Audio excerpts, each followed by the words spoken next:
In our study the first night, we studied two of the prophets that prophesied in what would be called the 9th century before Christ, Obadiah and Jonah. One other prophesied during that period of time, the prophet Joel. One, Obadiah, prophesied of the violence of silence, of the sin of being unbrotherly. And Joel prophesied of the coming day of Jehovah, when all of the wickedness and all of the wicked would be removed by the breath of God's hot anger. And Jonah pictured for us a reluctant prophet, one who really didn't want to go preach because he knew that his preaching would save a nation that he wanted to be doomed. And so he was that one of an unmissionary spirit. Last night we passed to the 8th century before Christ, and there are three prophets of that period in the minor prophets. There are four prophets of that period: Amos and Hosea, who prophesied in the north in Israel, and Micah and Isaiah, who prophesied in the south in Judah. We didn't cover Micah or Isaiah because I've chosen to speak primarily on those prophets that speak in the sundown of a nation's time. Because, you see, Judah will last even and past the Old Testament time into the New Testament time to be finally destroyed by Titus's army in 70 A.D. But Micah is one of my favorite prophets, and it was really difficult for me to tell Wendell I wouldn't be speaking on Micah. There is a passage in Micah that I must comment on before tonight's lesson, because it really sets the tone of all religion.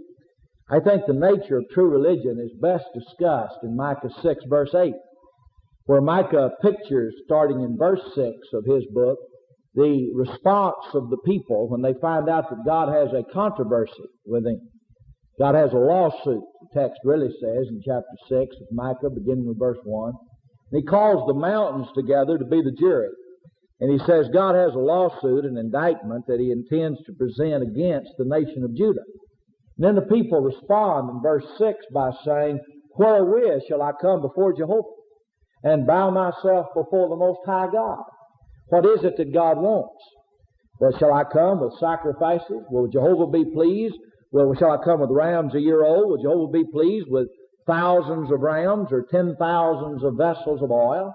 Shall I offer him my firstborn, the fruit of my body, for the transgression of my soul?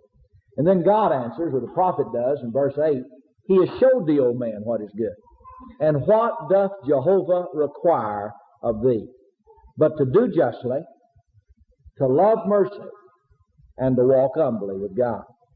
I mean, I don't care what dispensation we live in, there are the requirements of God. Now, the particulars may change, but not as requirements. The specifics may change that order our lives justly and order our walk in humility, or even maybe order the mercy or the kindness that we would show to one another. But the principles never change, and if we will make sure that we do the justice of God, the righteousness of God, and we do love to show kindness to others, and we do very humbly walk before God, then there's no way but that we will be pleasing to God. There's man's duty to himself, do justly. Man's duty to his neighbor, love kindness. And man's duty to God, to walk humbly before him. There are the three things Jesus said that are required: to love God, love neighbor, and love self. I think sometimes we preachers and teachers have built guilt complexes where we shouldn't. I mentioned that the other night. Sometimes we've not built guilt complexes where we should. But sometimes we've built guilt complexes where we shouldn't by getting people to think that they should not love themselves. There is a legitimate love of self. And you are to love neighbor as you love self. And if you don't have regard for yourself, you won't have regard for other men. The very basis of loving the world is loving self. There is a legitimate self-interest that is there and needs to be there, or we dishonor God, because surely we understand we were created in the image of God and recreated and are recreated every day in the image of God. So if we don't like what we are, we don't like the handiwork of God. But that's what we are. We've been made by God. So there's that legitimate love of self that is at the basis of all righteous living. That doesn't mean it's the only basis, but it is a basis. There are three bases of living godly. The love of God, the love of neighbor, and the love of self. And I really believe that we need to cultivate that proper regard for self. Now, the illegitimate love of self would be selfishness, not self-interest. You see, but I need to regard my life as highly favored of God. You know, sometimes we tell ourselves and tell everybody we're not worthy. But we are worthy, you see. Not worthy because of what we are, what we have done, but worthy because of what we have been made and what we're being made. As Jesus addresses the church in Sardis in chapter 3 of the book of Revelation, I call Sardis tombstone territory. I mean, it was a dead congregation in a rather dying city. But he said of this dead congregation, there's a few there that have not defiled their garments, and they shall walk with me in white, for they are worthy. So we need to see that those that walk humbly and love their neighbor and do justly are worthy. They're not worthy because, again, of anything within them on their own, or anything inherent or intrinsic to them. But they're worthy because of the fact that God not only has adopted them, but is molding their life after His image day by day. I just couldn't pass without at least mentioning to some degree Micah 6 and verse 8. Now, you leave there, and there are three prophets we won't even touch except to mention. And those are the 7th century prophets right between the destruction of Israel in 722 and the destruction of Judah in 586. Zephaniah, the contemporary to Jeremiah, who announces Judah's sunset day.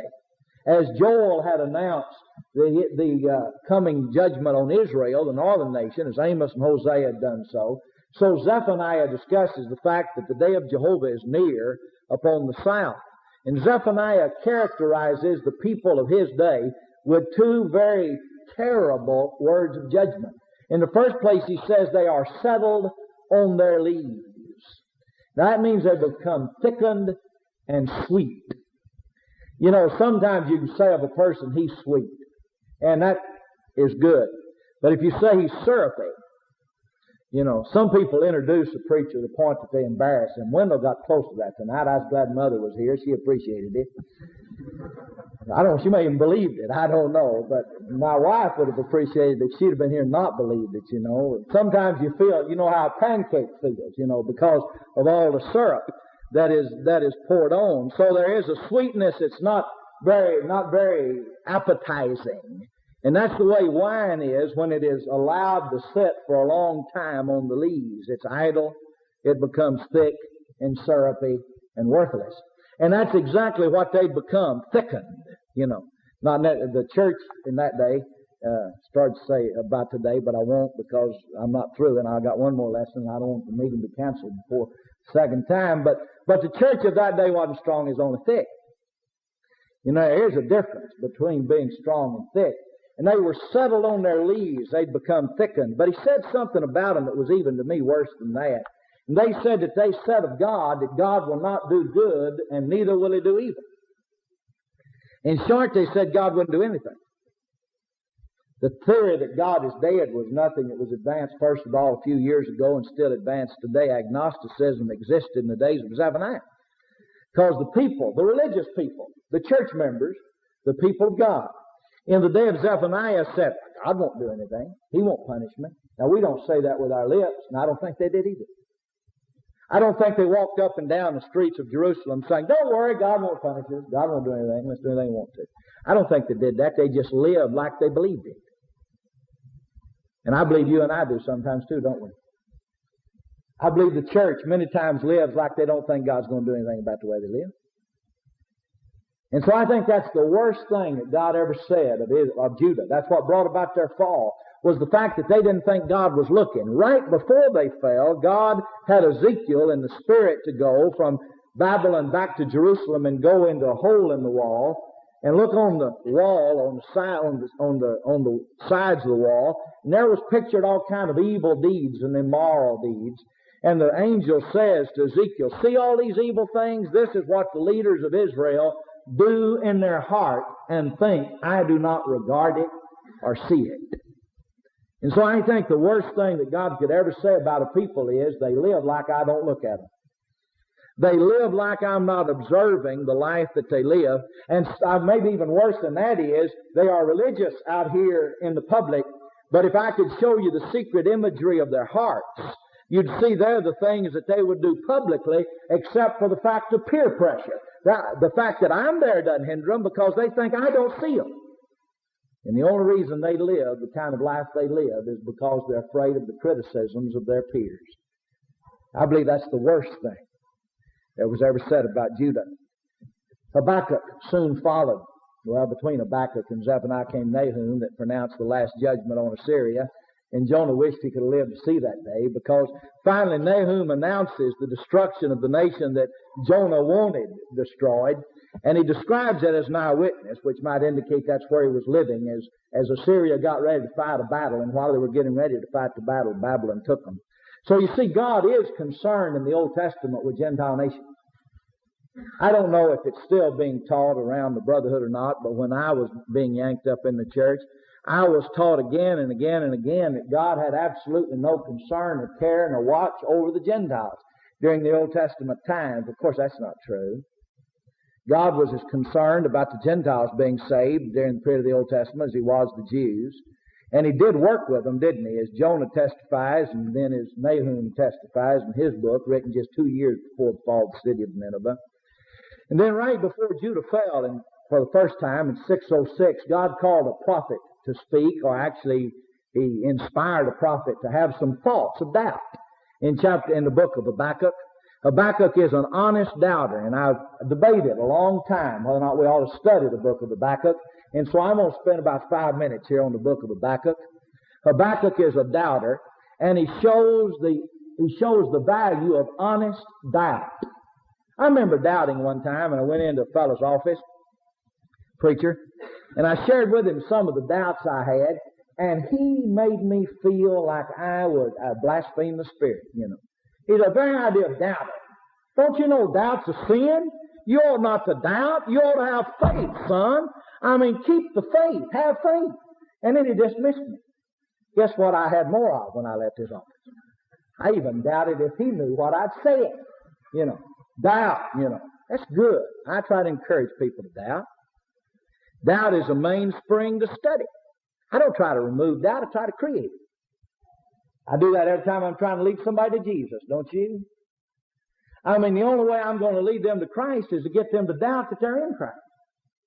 Doubt is a very essential ingredient of maturity. And it's not a sin to doubt. Where does your doubt take you? That determines the nature of you. If your doubt takes you to despair and you give up and give in, then you're a sinful individual. If doubt leads you to turn your hands upward and say, Lord, I don't know the answer, would you please help? Then your doubt is a godly doubt. There's a Christian doubt as there's a Christian despair. Sometimes the only legitimate thing to do is doubt. Told you, when was it? Last night or night before? Last night, wasn't it? About the little lady who lost her daughter.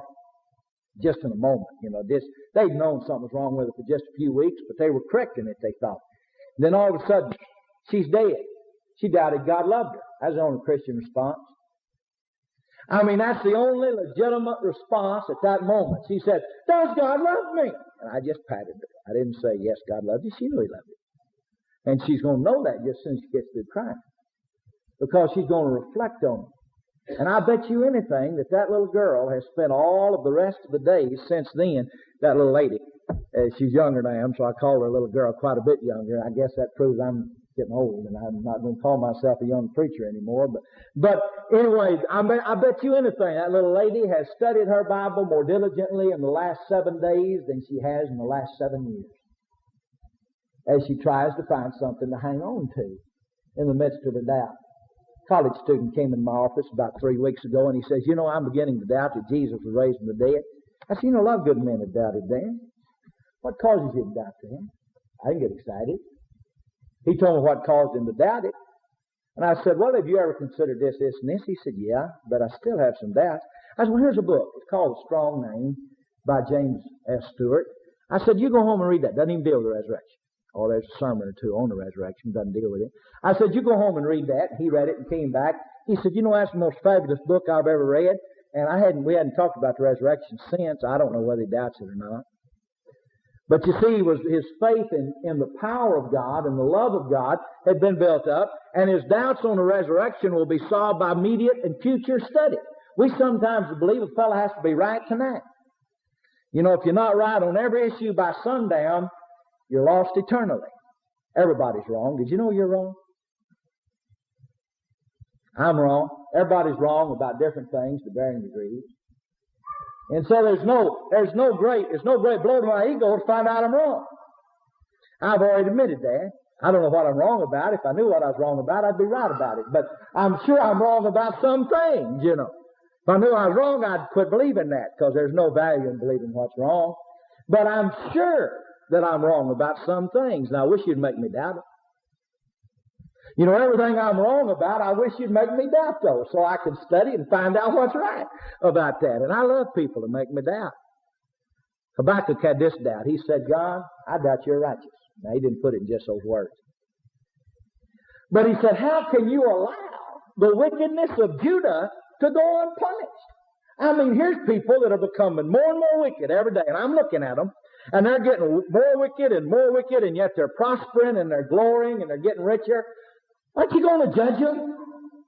What are you going to do? God said, I'm going to tell you. If I told you, you wouldn't believe it. He said, if I told you what I was going to do, you wouldn't believe it. He said, I'm working a work in your days, which if you be told you won't believe it, I'll raise up the Chaldeans. That bitter and hasty nation that marcheth through the earth to possess dwelling places that are not theirs, that are strong and dreadful and terrible. Their dignity proceeds before them. He says, they will pass by and destroy Judah and be guilty, because their might is their God. And Habakkuk said, you can't do that. He said, no, you can't do that, because Babylon, Chaldea, is a much more wicked nation than Judah. And you can't punish a nation by a nation more wicked than it is. That wouldn't be right. You know what God told him? Wait and see. That's what God told Habakkuk. Anytime you tell God you can't do something, I bet you he says, you want to bet? Wait and see. I mean, wait and see what I can do. And Habakkuk says, all right, I'll get over on my watchtower and wait and see what God will do. And he lived to see what God would do, and then he no longer had any doubt. He found out God could do just exactly what God said he would do. One day God will destroy America. Oh, I believe that, don't you? One day God will destroy America, or else he'll apologize to Sodom and Gomorrah, one or the other, for destroying them. But when he does, he will probably do so with a nation, if he can find one, more wicked than America. Because that's what he's normally done, because that's normally the nation that does the best job. God can use anybody he wants to do anything he wants them to do and be totally blameless in what they've done. That's what the book of Habakkuk teaches in a very interesting way. To me, once you've learned the book, solves all the problems about the righteousness and the justice and the mercy of God. Then he went into captivity. First in 606, and then in 597, then again in 586, and from 70 years, from 606 to 536, they were captive to Babylon's mighty hand. 536 or 538, the Persian Empire defeated the Babylonian Empire, and in 536, Cyrus sent them home. Now, Cyrus had no intent of blessing the Jews. He was trying to keep his empire solid and firm, and his policy was to send anybody home that wanted to go home, and let them build again the temple of their God, and build again their cities, and worship their God, and live in their cities, and that way he didn't have to keep them under the iron hand of a military dictatorship. He could just put a satrap, a governor, over there to care for them while they went about their daily life with their king, and their priest, and their temple, and their custom, and their laws, and their way of life. He's a sharp individual, old Cyrus was, Cyrus the Mede. They went back and they laid the foundation of the temple in 536 B.C., and then they got thinking, then Sanballat and Tobijah and a couple of Geshem and some other fellows got stirring up trouble. These were Samaritans and Philistines that were still left in the land, the remnant of a mongrel mixed race. And they got to stirring up trouble, so they quit building the temple. And they turned to build their own houses. And they got their own houses built. The temple of God was still just in the foundation state, and the weeds had grown up over the foundation. And then they didn't have anything else to do, so they went out and they cut cedars, or took the cedars that they'd cut to build the temple, and they put those cedars as ceilings and beams in their homes. And God's house still lay waste. And for 16 years, from 536 to 520, there was nobody temple building. But that was the thing God had sent them back to the land for, was to build a temple. So in 520 B.C., God inspired an old man who had seen the temple of Solomon, who had seen the glorious temple that Nebuchadnezzar had destroyed, who'd been there when they laid the foundation of this new temple, and probably who'd wept every day over the fact that nobody was building the temple, God raised up the old man Haggai to preach. Now, I didn't choose to study Haggai because Zachariah was, I thought, more essential in the modern environment. But Haggai has a lesson in it that you and I really need to learn. And it's a lesson that the best tonic for laziness is the commandment, be strong and work. I mean, that's the best tonic for laziness. Most problems are cured more by perspiration than they are by inspiration. And I know they are more than by meditation. I mean, you can sit around and meditate about a problem until you have found in your mind the solution, but that solution will do you, nor the man, nor your fellow man, nor God, no good at all until the meditation has become perspiration and dedication, and finally then we'll dedicate the temple. But Haggai got done in less than a month what 16 years of being cursed by God had not done, because they'd been cursed by God. Haggai says you went out and you sowed a lot of grain and you brought in a little. Said you went out to find 100 measures of wheat and you found only 10. You went out to find 100 measures of oil and you found only 50. And when you took the money that you'd made, you put it into a bag that had holes in it. They couldn't make ends meet. They came up at the end of the money with too much month left. Month after month after month after month. And the reason was God's house lay waste while they ran every man to his own house. And finally, Haggai just leveled with them and told them, you are cursed with a curse because you will not build the temple of God. It says you look from this day back and see if God hadn't cursed you. If you will come and build in the temple of Jehovah, then God will bless you. Faithfulness is directly connected to material prosperity. That's the lesson Haggai teaches. And the text says it was written for our admonition and our learning. Romans 15 verse 4. God wrote the Old Testament so that we could know that maybe the reason why some of us just can't make ends meet is because we're so concerned with our things that we're not concerned properly about the things of God. You take care of God's things and I'll promise you He'll take care of yours. And He'll take care of yours better than you'll ever be able to take care of yours because He knows the future and you don't. Somebody asked me the other day, what do you think the future of the stock market is? I said, God. I'd answer that question if you asked me what the future of anything is. God. God's the future of it. If He doesn't like it, He'll say, excuse me, that's not good on the microphone. And it'll be as though it had never been.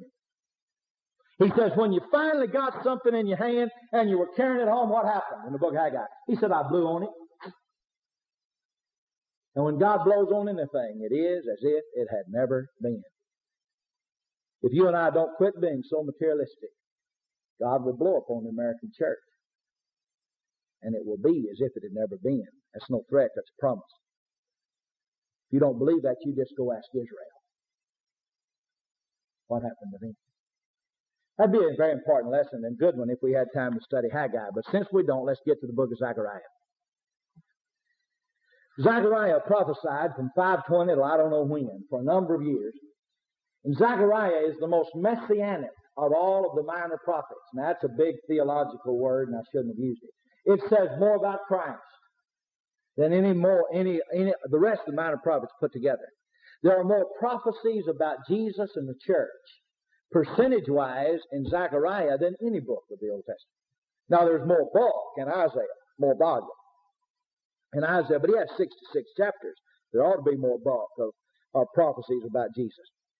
But in Zechariah's 14 chapters, the last 6 chapters are totally about the Messiah and His kingdom. Every word in chapters 9 to 14 is about Jesus and His kingdom. And a lot of the first 8 chapters are about Jesus and His kingdom. So over half of the book is New Testament and not Old Testament. You know, we forget that sometimes, don't we? We say sometimes, I hear people say sometimes, not as much as I used to, but maybe it's because I'm preaching in only one congregation mostly, but I used to hear people say quite a bit, I don't like to study the Old Testament. The Old Testament has been nailed to the cross. Well, of course, that's number one, not true. It was the law that was nailed to the cross, not the Old Testament books.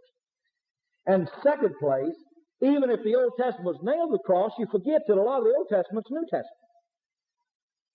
What did Paul say that God preached to Abraham when he said, "In thee and in thy seed shall all the nations of the earth be blessed"? He said God preached the gospel to him beforehand. So a lot found in Old Testament books, since it predicts the New Testament or speaks of the New Testament, is New Testament. And we haven't studied the New Testament until we've studied about half of the Old Testament. Because about half of the Old Testament, even excluding that or taking away that which was fulfilled and spoke of Old Testament day, is New Testament in its doctrine and in its intent. And when you study Zachariah, I think that needs to be understood. The book of Zachariah has 2 points in its outline, or as I give it in its outline. Chapters 1 to 8 deals with the chosen people in the temple. And it's parallel to the book of Haggai, as he talks about the fact that the temple needs to be completed. Any work that God starts you on needs to be finished. You know, of all the graces that God has available for man, you know the one I want the most? Finishing grace. Finishing grace. I went to school with a boy that was the best 3/4 of the miler in the city of Dallas. The only problem was he ran a mile. He was running a mile. But I mean, sometimes he would come around that last turn in the lead. I never saw him finish a race. He didn't have the guts. Now I don't know. Sometimes people don't like that term, but intestinal fortitude doesn't say it.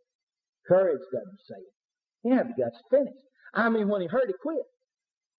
And he'd lay off there on the side of the thing and throw up everything he had, and he was dead, you know. The problem was, he was just a moral coward. He did not have the grace to finish the task that he'd set himself to. Well, that's what Haggai and Zachariah tell the people, and Zachariah tells them that for 8 chapters. Now, Zachariah is a tactful fellow. Haggai was an tactful fellow. I mean, Haggai had one method: attack. You know, he thought contact was better than tact, and so he made contact. And he dealt with the problem in a very straightforward, crude, nearly way. But he was an old man, had a lot of gray hair, or maybe like some of us, we get older, he had very little hair. But anyway, he was an older fellow, and so he was able to speak in a way that Zachariah was not. Zachariah did not condemn them for not building. Instead, he told them, God is watching you. Therefore, you have every reason to build. Look at the audience that's observing. Look at the crowd that's come to watch you build.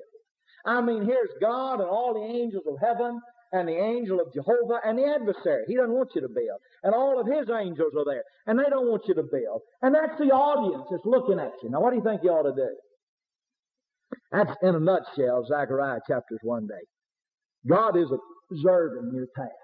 He's ready to empower you. He's ready to strengthen you. If you'll just pick up the hammer and the nails, then God will give you the power and the ability to finish the task. Now, their problem was exactly the problem we have many times at the Sunset Congregation. It may just be isolated there. Maybe where you are, Brown Trail or other places, just don't have the trouble we have. But a lot of times, you know, when we start talking about something, there's the hammer and there's the nails, but we say, you know, we don't have all the stuff here to build, and we don't have enough people really to get this done, and we don't have enough strength and a check at the bank, and they're not going to loan us any more money. Therefore, we can't do it. For 16 years, that's what Israel said.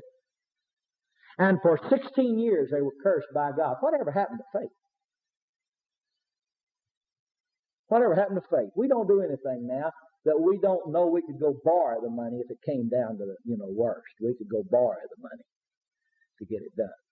We haven't done anything by faith in my lifetime in the church of the Lord. I mean, really by faith. I mean, something that you just knew there was no way you could do it. I mean, absolutely no way that you could do it. But you just trusted God to make a way. Have you ever done anything like that? If you have, then you know the joy of being the man or woman of God. If not, you live a very dull life. I mean, the only way to live a real thrilling life is to start a task that is utterly impossible. I know of no feeling better than being the other side of something that was impossible. I mean, that's the most glorious, joyous, thrilling thing in all the world. That can't be done. And you can stand on the other side and say, well, I'm glad you didn't tell me that before I started.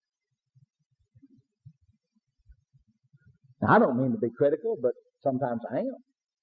Well, I sometimes even mean to be critical. I do mean to be critical. I think it's about time that the Church of the Lord quits walking by sight and begins to walk by faith. We're never going to get the job done. We're going to die unfaithful. We're going to die unfaithful to the prime commandment of God, to take the gospel into all the world. Now, I hope you won't prove me wrong. Hope I made you mad. Hope you made you mad. Now, so I'm going to show that fella, we're going to move by faith and evangelize the world. You won't displease me. I'll sing your praises. I don't know what Sunset's going to do or not. We haven't decided to yet. We're still trying to figure out how we're going to get the money to do things. How much it costs is a blasphemous question. That's right. Until you've determined that you're going to do it. Now, once you've determined you're going to do it, you may want to know how much it costs, find out how much you're going to get or how much the Lord's going to have to give you. But if it's going to cost more than you've got, does that mean you can't do it? Somebody said, no, we'll borrow. What if it's more than you can borrow? Somebody, we're going to take up a special contribution, the son said a number of years ago. We said, we're going to get $100,000, and if we do, we'll do this. And so I said, what if we don't? Well, we won't do it. I said, that's sinful. You just committed blasphemy. You just said, I trust in gold. You know, really, I think that'd be a better motto printed on that dollar anyway than, trust in gold. That's what we trust in. Don't tell me it's not. I've grown up in the church. I know what we trust in. We trust in gold, and we trust in men. We trust in buildings. Now, don't tell me we don't. I know we do. That doesn't mean I don't love the church or don't love you. I wouldn't be saying these things if I didn't love you and didn't love the church. But we need to learn to get to the job of building beyond our ability. If we build only to the degree of our ability, then we're going to close out this generation just like we started it, disobedient to the prime commandment of God, to take the gospel into all the world. Be strong in this. God's looking. And not only God is looking, but all the angels are looking, and the devil and all of his angels. And right now I think probably the devil is cheering us on. Well, the devil doesn't give me much trouble. Pretty logical. If you head in the same direction, I wouldn't either. I mean, the only people that the devil's going to trouble are those that he meets coming upstream. And that's the only congregation that the devil's going to stay up nights trying to figure out how to stop. Is the congregation that he meets coming upstream. I'd love to work with a congregation that kept the devil nervous all night long. What am I going to do tomorrow to try to stop that bug? You know. The devil got worried as soon as he started building the temple. And the devil get worried just as soon as you and I get dead serious about obeying the Lord Jesus Christ. We don't worry the devil right now. Why would he worry about our pitiful electors? It's only when we really get serious about the task that we have any right to expect God to get serious about helping us. Now, you don't have to say amen. I know you agree to that.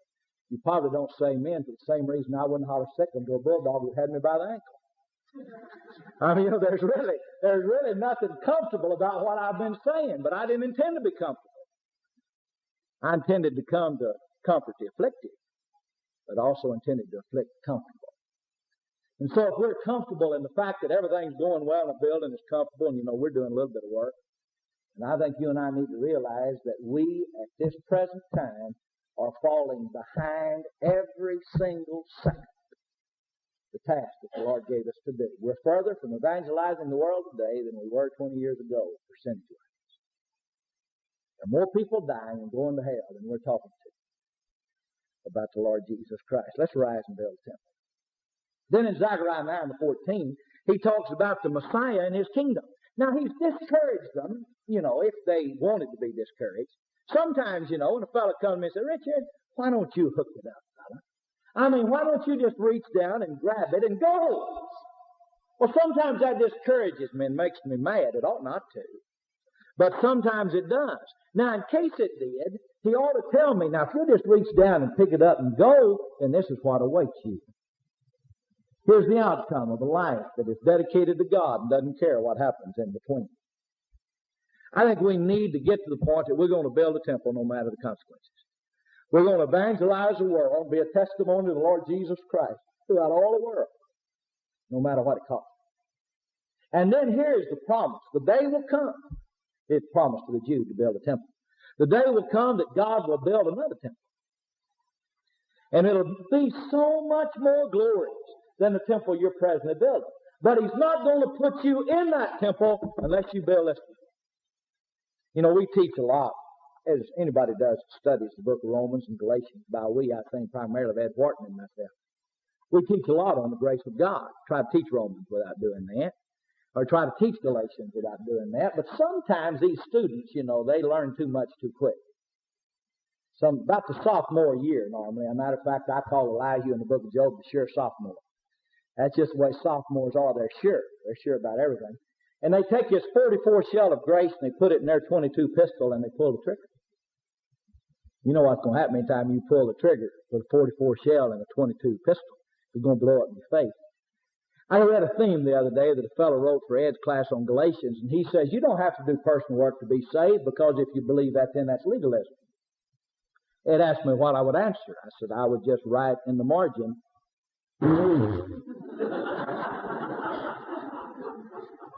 But he said he couldn't figure out how to spell that, so he wrote in there fully, you know, out in the margin. He wrote out there fully. But he explained to the fellow where his problem was. You know, that's like saying, you don't have to breathe to live, because that would be legalism. You'd be trusting too much in your lungs. If you have to breathe to live, you know. That's, you know, there's no other way that a person is able to survive except to obey the commandments of God. You've got to build the present temple to dwell in the future temple. See, that's what Zachariah says. And we as living stones are built up to be a spiritual priesthood, 1 Peter chapter 2. And it's not just God that builds us up on that foundation of Jesus Christ, because Paul said in 1 Corinthians 3, I laid a foundation and others built their own. Let each man take heed how he builds their own. For other foundation can no man lay except that which is Jesus Christ. So you and I are to build in the temple of Jehovah. And if we're not building men, gold, silver, precious stones, wood, hay, stubble, if we're not building men in the kingdom of God today, in the temple of God today, and by the way, that verse goes on to call the church a temple. If we're not building in the temple of God today, 1 Corinthians 3, we'll not dwell in the temple of God later, Revelation 21 and 22. So the only thing that hangs on our building the temple is our eternal destiny. Now, there are 3 verses in the book of Zachariah that I want to discuss, and I'll be through with Zachariah. As I told you before, if you're here for the first time, our intent is not to study these books, but to talk about them. Just try to whet an appetite. I'm not going to preach Zechariah 6:13, 12 and 13, because that's what I did during year 4 on millennialism. But there's a text that says that the Son of God, who will be a king and a priest, will come and build the temple of Jehovah. Even He will build the temple of Jehovah, and He'll bear the glory. So all that we do is not to our glory, but to His. Because we couldn't do anything except for the fact that He said He'd be with us. He says, you go and make disciples of all nations, baptizing them in the name of the Father, Son, and Holy Spirit, teaching them to observe all things whatsoever I've commanded you. And lo, I am with you always, even to the end of the world. But He says, go, and I will be with you. He says, go and lo. Now, if you want the lo, then you have to go. And there's no other way to get to lo. The lo doesn't come before the go. The go comes before the lo. He says, go make disciples, and lo, I am with you always, even to the end of the world. So Jesus builds the temple of Jehovah. He sends us to build in the temple of Jehovah, and He promises that He'll go with us. And I really believe that I ought to go anywhere that He'll go with me. My mother and father used to take us to visit my grandmother and grandfather in Sweetwater, Texas. And they had, if I remember right, they had 3 bedrooms and a path. I know they had the path. I think it was 3 bedrooms. It might have been 4. Now, I remember whenever it got dark, the lions and the tigers came in from the creek, and they lined at my grandfather's backyard. And I'd stand out there on that back porch, and I was scared to death. Lions and tigers out there. And I needed to go to the bathroom, and the bathroom was down that path. Well, I'd stand on one leg, and then I'd stand on the other. And finally, Daddy would come out, And he said, I got to go check out the wood pile and see if there's anything out there. You want to go with me? I said, I sure do. And I took him by the hand. All the lions and tigers ran. They're afraid of my daddy. I mean, just as soon as he walked out, boom, boy, they left, and he took me by the hand, and I wasn't afraid of anything because I had him by the hand. I think you and I need to feel that way about our Father. See, there's no reason to fear because Jesus said, I'll go with you. Somebody don't have the ability. You don't have to. He's going with you. I don't have the money. It all belongs to him. Silver and gold is his. Much less the paper money that's supposed to be backed up by silver and gold. He said, all the silver and gold is his. All the world is his. The nations are his. Even the devil belongs to him. He'll determine what happens to the devil now and what happens to the devil eternally. I don't need any to fear anything. If we were going to study 6, that's what we would have said. Then in chapter 13, beginning with verse 1, Zachariah starts about opening up a fountain for the house of David and the inhabitants of Jerusalem for sin and for uncleanness. And he says down in verse 7 how he'll open that fountain. Verse 1 says he'll open it.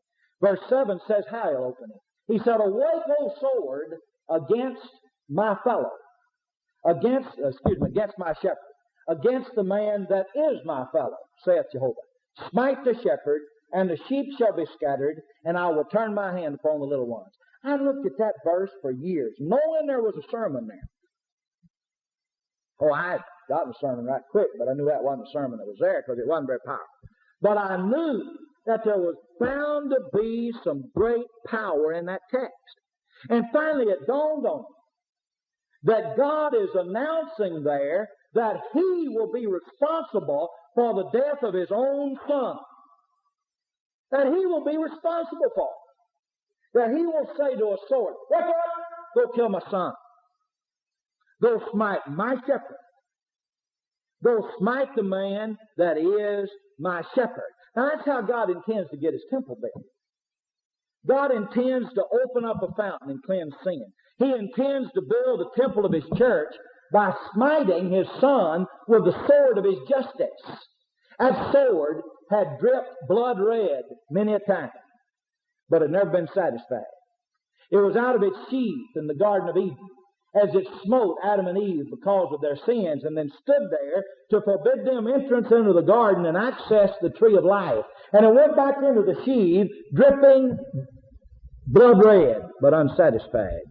It came out of the sheath again in Noah's day, and with one swipe, the sword of the justice of God killed everybody in the world but 8 people. And it went back into the sheath, dripping blood red and unsatisfied. It was out of the sheath again in the book of Genesis, chapter 19. And it rained fire and brimstone out of heaven and destroyed all the cities of the plains. And God put out the fire by causing the Dead Sea to drown them. But it didn't satisfy the justice of God.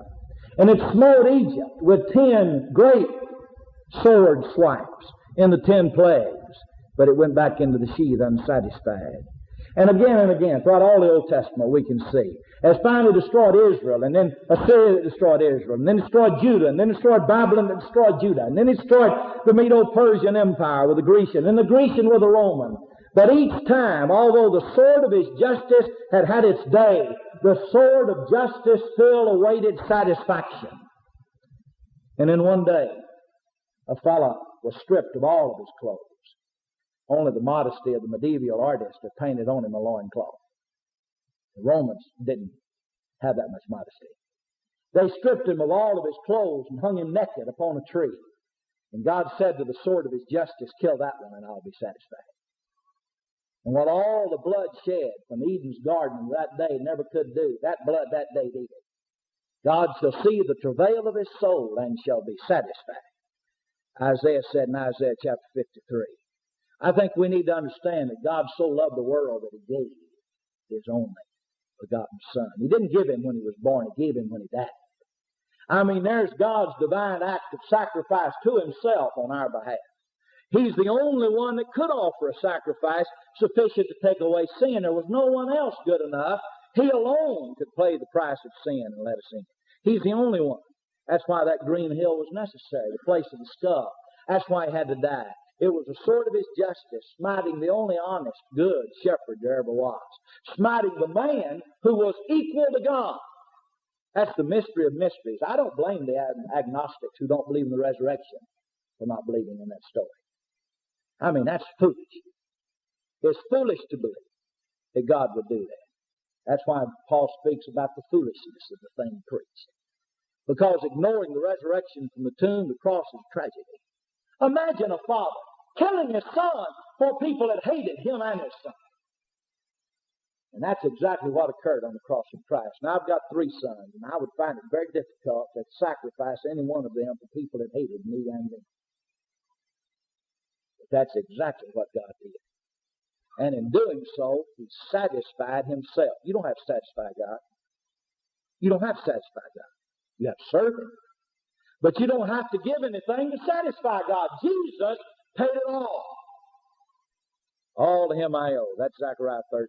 Now, I know that I'm running out of time, but you just don't know I don't intend to talk as long on Malachi as I do on Zachariah, see? And so we'll take our break about 5 minutes late because I got one more verse. Or one more verses. In Zechariah 14, beginning with verse 16, he closes the book and he talks about the fact that there's going to be a day that everybody will come up to worship Jehovah and keep the Feast of the Tabernacles year by year. Now, the Feast of the Tabernacles were the Jews' joyous feast, and so what he's saying is they'll have joy. He said there won't be any enemies in verse 18 and 19 because I'll destroy Egypt.